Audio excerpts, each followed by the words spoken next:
wanted to ask you if you plan, if you're going to read the entire actual text of the HealthCare bill before the committee votes on it.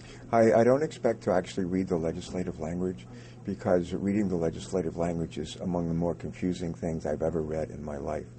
We write in this committee and legislate with plain English, and I think most of us can understand most of that. When you get into the legislative language, Senator Conrad actually read some of it, several pages of it, the other day, and I don't think anybody had a clue, including people who served on this committee for decades, what he was talking about. So legislative language is so arcane, so confusing, refers to other parts of the code, and after the first syllable, insert the word, X, and it really doesn't make much sense. So the idea of reading the plain English version, yeah, I'll probably do that. The idea of reading the legislative language, it's just anyone who says that they can do that and actually get much out of it is I think, trying to pull the wool over our eyes. Do you think? But that's a very good question, and I'm glad you asked it, Nicholas. Do you think Republicans on the committee should be able to read the entire full actual text of the bill? They might say that they're reading it. They might say that they're understanding it. But that would probably be the triumph of man's hope over experience. It's hard stuff to understand.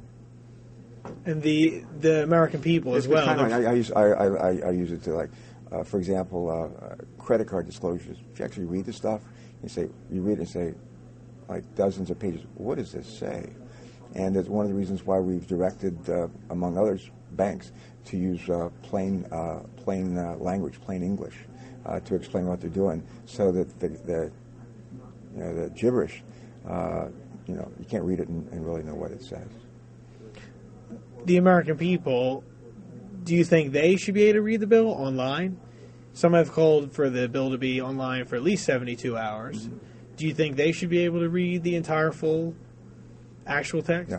If people who work here on a daily basis and work with the legislation, shape the legislation, we are pretty good at understanding the plain English version of the legislation. I think that should be certainly online and made available. The idea of folks, and what I think we're doing on my website, is actually giving people an example of what legislative language looks like and how incomprehensible it can be. And I think if people have the chance to read that, they'll say, maybe it doesn't make much sense for either the legislators or me to read that kind of arcane language. It's just hard to decipher what it really means. Last question for you.